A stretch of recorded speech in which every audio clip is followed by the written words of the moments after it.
I've just come back to the house after a long time away. I'm evasive and I don't have the energy to fully engage with you. This means I'm going to go sit on the sofa, keep my head down and wait until you notice my emotional needs and adapt your behaviour to meet them. I hear you come in and sense your energy is off, but I've just had a long day at work.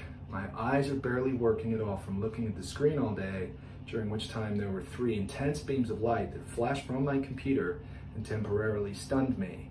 All I can currently see is a vague outline of your body in what I suppose must be the kitchen space. 3 of my colleagues are in the hospital down the road now because of the flashing screen thing, but I don't tell you any of this. I want to rest too, choose not to say anything. I try to focus on something else, but your refusal to engage with me reads as a rejection, and without consciously acknowledging this, I've already started planning to kill you. At lunch for a dare, I ate 50 boiled eggs and spent the afternoon throwing up.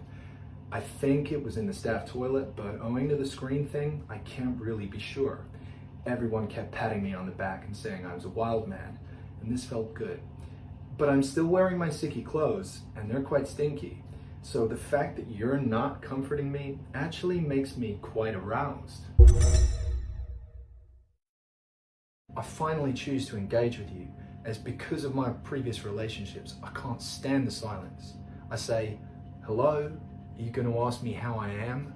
Haven't you noticed anything different about me? You start shouting at me. I'm already aroused, but I still can't see. So I start smiling in your general direction to diffuse the tension.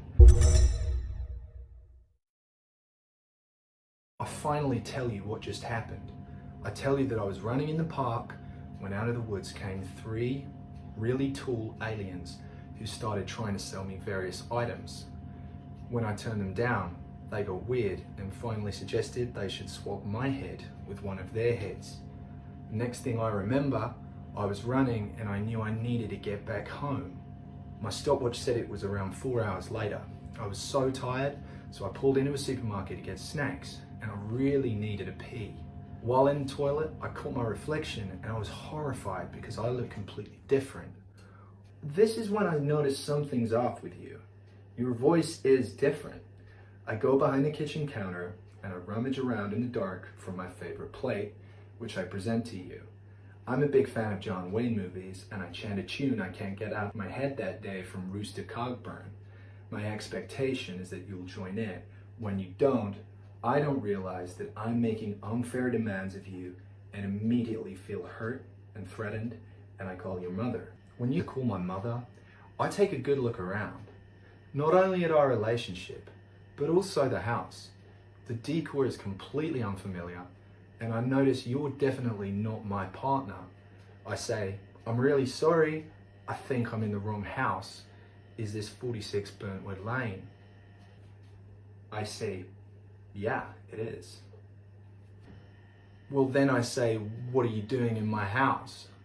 At this point, I'm feeling confrontational, quite thirsty again, because of the soft drinks I'm addicted to, which are full of fructose and actually dehydrate me. But I don't communicate that to you. I say, this is definitely my house, silly. I'm starting to enjoy this and feel like maybe we're getting back to some sort of form.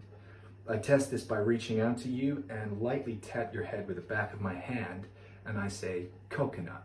I notice you seem to be coming from a place of kindness, but owing to my childhood, I can't let my guard down. I also notice, although the decor is totally different, structurally the house looks exactly the same as my house, which is a detached house with a very distinctive Baroque style that I recognized immediately when I came up the drive. I say, no, this is definitely my house. At this point, the eggs have started to return on me again. My tummy is flipping like crazy and I'm sweating really hard. But I feel like if I try to communicate this with you, you'll make me feel disgusting and ashamed for trying to make friends at the office by eating 50 boiled eggs. So I start sucking in from my pelvic floor. I do this so hard and for so long, my farts start to become long, really gross burps. My mouth tastes horrible. I blame you for this. This is when I hear someone pull up at our drive. I would go to the door, but I really can't see much at all because of the screen thing, and the house is booby-trapped top to bottom and has been for years.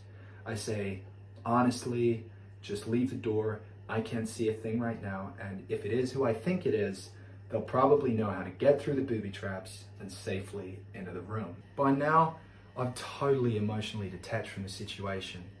Also, I smell the burps, and although I don't usually mind burps, these smell so punchy, and there are so many of them, I have to leave the environment. I tell you I need some space. I'm going to the pub, and then I'll be back at 6:30. Relationships are so rewarding, but they are so challenging. I hope that scenario helped you. Did you agree with Josem? Did you agree with Byrne? Were you somewhere in the middle?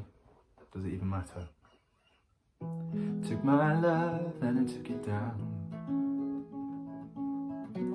Climbed a mountain and I turned around, and I saw my reflection in the snow-covered hill. The landslide brought me down, 'cause I've been afraid of changes, 'cause I built my life around you. Whew. Time makes you bolder, children get older, and I'm getting old too.